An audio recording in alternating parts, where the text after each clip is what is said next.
रात्रीचे 11:30 वाजले होते. हॉस्पिटलच्या कॉरिडॉरमध्ये एक मुलगी वेड्यासारखी धावत होती. कोणीतरी तिला फोन करून सांगितलं होतं की तुझ्या आईचा आणि भावाचा ऍक्सिडेंट झाला आहे. ती थोड्याच वेळात हॉस्पिटलमध्ये पोहोचले आणि डॉक्टरला म्हणाली, डॉक्टर, माझी आई आणि भाऊ कसे आहेत? डॉक्टरनी तिच्याकडे पाहिलं, काही क्षण शांत राहिले आणि मग म्हणाले, स्थिती खूप गंभीर आहे. दोघांच्याही डोक्याला जबर मार लागलाय.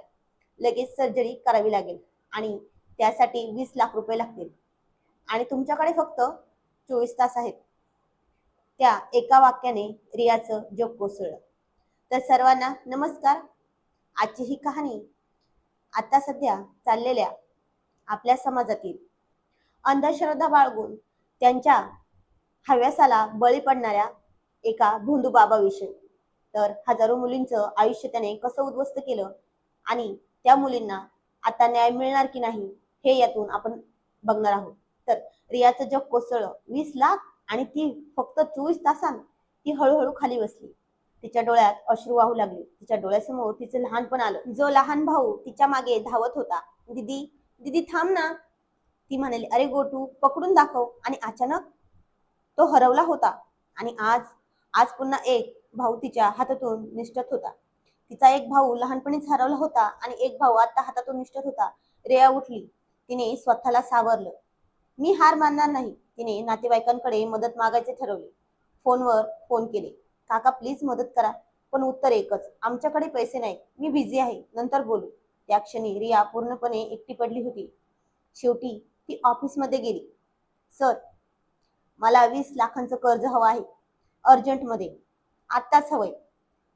माझा भाऊ आणि आई यांच्या ऍक्सिडेंट झाला आहे, तर त्यांच्या उपचारासाठी लागतात. बॉस तिच्याकडे पाहत हसला. एवढे पैसे कसे शक्य आहे? नंतर तो म्हणाला, एक मार्ग आहे, पण सोपा नाही. रिया आशाने त्याच्याकडे पाहत होती. तो म्हणाला,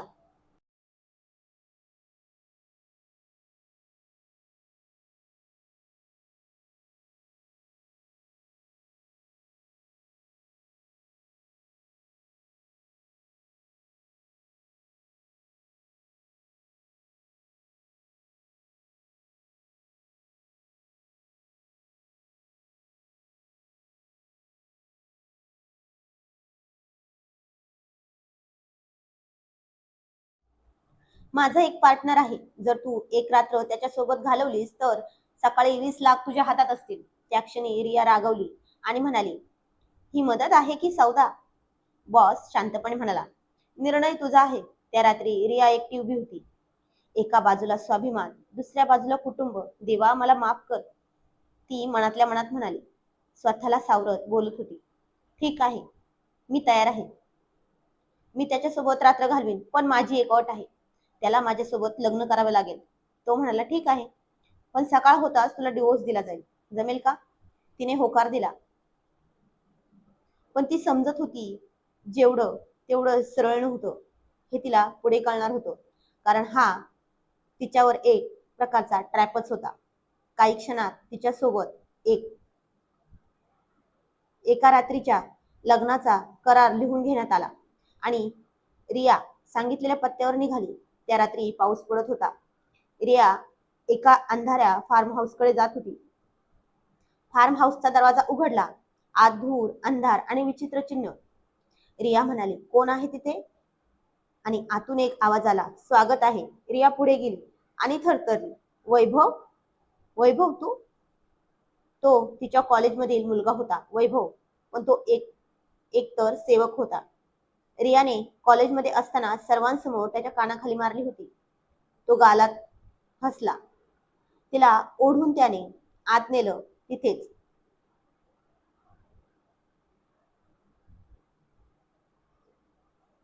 समीर आणि एक भोंदू बाबा बसला होता. लगेच बाबा म्हणाला, विधी सुरू करा. रिया घाबरली. भोंदू बाबा आपल्या समोरच दोघांना एकत्र व्हायला सांगतोय. रिया म्हणते, नाही, हे काय चाललंय? मी नाही करणार. पण समीर तिला तो कॉन्ट्रॅक्टचा कागद दाखवतो. रिया गुडघ्यावर बसते. मोठमोठ्याने रडायला लागते. तिच्यासमोर पर्याय नव्हता समीर सोबत लग्न केल्याशिवाय. तिचे आई वडील येतात तिच्या डोळ्यासमोर.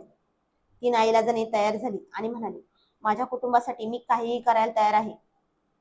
आता भोंदू बाबा म्हणतो सर्व काही विधीप्रमाणे होईल. तो समीर आणि रियाला विशिष्ट प्रकारे सजलेल्या बेडवर जाण्यासाठी सांगतो आणि पहिल्या रात्रीचा तो विधी सुरू होतो. रिया मनोमनी देवाची प्रार्थना करत होती. देवाकडे या राक्षसांकडून सुटकेची प्रार्थना करत होती. आता खरी क्रिया चालू झाली होती. समीर हा शरीराने अतिशय धष्टपुष्ट, मात्र तिच्याकडे आता काहीही पर्याय नव्हता. भोंदूबाबाने सांगितल्याप्रमाणे तो विधी करू लागला. रिया रडत होती. तिला वाटत होतं कुणीतरी आपली मदत करायला येईल अशी आशा वाटत होती, पण तसं काही झालंच नाही. तिने रात्रभर नरक पाहिला होता. ती रात्र म्हणजे रियासाठी एक काळ रात्रच होती. ती देवाला प्रार्थना करत होती, देवा मला वाचव, पण कुणीच आलं नाही. सकाळ झाली. समीरने 20 लाखांचा चेक तिच्या हातात दिला.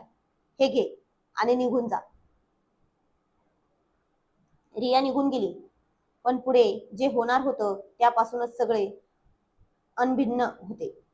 जाताना तिचं पाकिट तिथंच राहिलं होतं आणि नेमकं ते वैभवने उचललं आणि तो फोटो पाहिला. माझा हरवलेला भाऊ वैभव, आणि त्या वैभवच्या पायाखालची जमीनच सरकली होती. रिया, रिया माझी बहीण. तो हादरला, पण आता त्यानेच ओढून नेलेलं सगळं आठवलं. पण त्या दरम्यान रिया थेट हॉस्पिटलमध्ये पोहोचली. तिने पैसे जमा केले, सर्जरी सुरू झाली आणि तिथेच एक नवीन वळण आलं. हॉस्पिटलमध्ये रिया रडत बसलेली असताना एक पोलीस अधीक्षक तिच्याकडे आला. रिया तुम्ही आहात का? रिया घाबरली. हो, पण का? पोलीस म्हणाले, आम्हाला तुमच्या बॉस बद्दल तक्रार मिळाली आहे.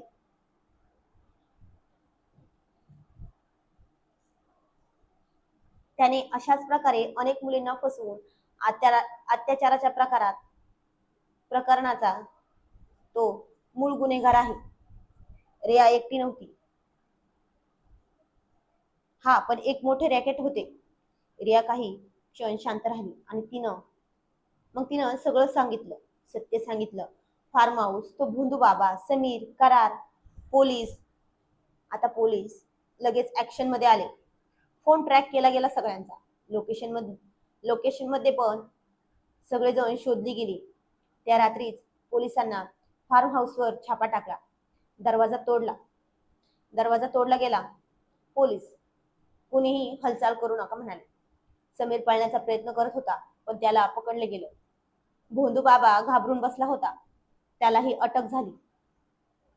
मोहित जो बॉस होता त्याला पण ऑफिसमध्ये पकडलं. जे स्वतःला शक्तिशाली समजत होते ते काही मिनिटातच गुन्हेगार ठरले होते. आणि वैभव तिथेच उभा होता, पूर्णपणे तुटलेला. तो थेट हॉस्पिटलमध्ये धावला आणि म्हणाला, दीदी.